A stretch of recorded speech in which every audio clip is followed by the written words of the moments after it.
At that time, we had elaborate landlord and tenant provisions, and this arose from the war. And you couldn't put, if you were a landlord and you were not an ex-serviceman, you couldn't put a serviceman tenant out of your property unless there was bad behaviour or something of that nature. One of the main grounds of getting possession was that the hardship to the landlord by being refused possession was greater than the hardship to the tenant by being excluded from possession. Some tenants were able to hold on for many years, and ex-servicemen who'd had requisite service were described as protected persons, and they had a number of benefits in the Landlord and Tenant Act. The person for whom I appeared in that case was a Dutch, he was a Dutch airman, and he contended that he was a protected person under our legislation. We appeared before a magistrate who was very well known, Tom Hammond, and we appeared before him on a very cold day. My opponent was Alex Sachs, and Alex Sachs was short and darkish with dark hair. And contrary to what was proper, he wore a big overcoat in court while he was addressing the magistrate.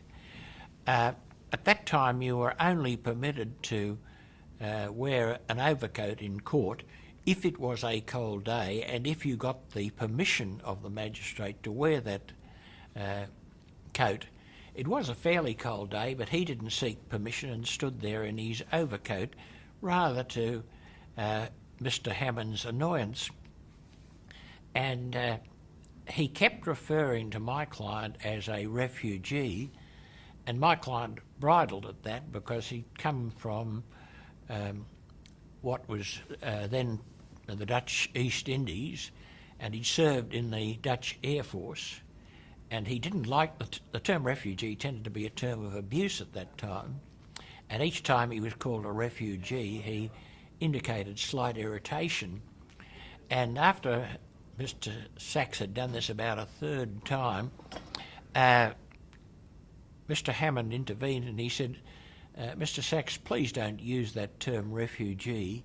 It makes me think of short, dark people in large overcoats, which was the way quite a lot of refugees did dress at that time. The interesting thing also about Alex Sachs, you were mentioning to me, is that he was a solicitor who did his own appearances in court. He did a lot of his own work in the magistrate's court. And apparently that was more common then than it is now. Yes, it was quite common. Of course, at that time there were a lot of suburban courts. His practice was in St Kilda, and there was a St Kilda court, but not very far from that there was the Paran Court, there was the South Melbourne Court, so it was quite convenient for solicitors, subject to what work they had to do, to go and appear for their clients in those courts. And there are a number of solicitors in the inner suburbs particularly who did a lot of their own court work, and Alex Sachs was one of those.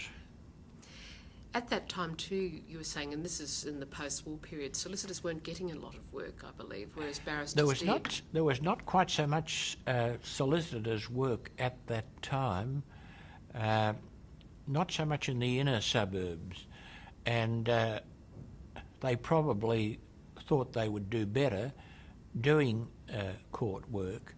And often, of course, if a solicitor does a case and briefs counsel, he may lose the client, whereas if he does the work for the client and does well, he has a better chance of hanging on to the client.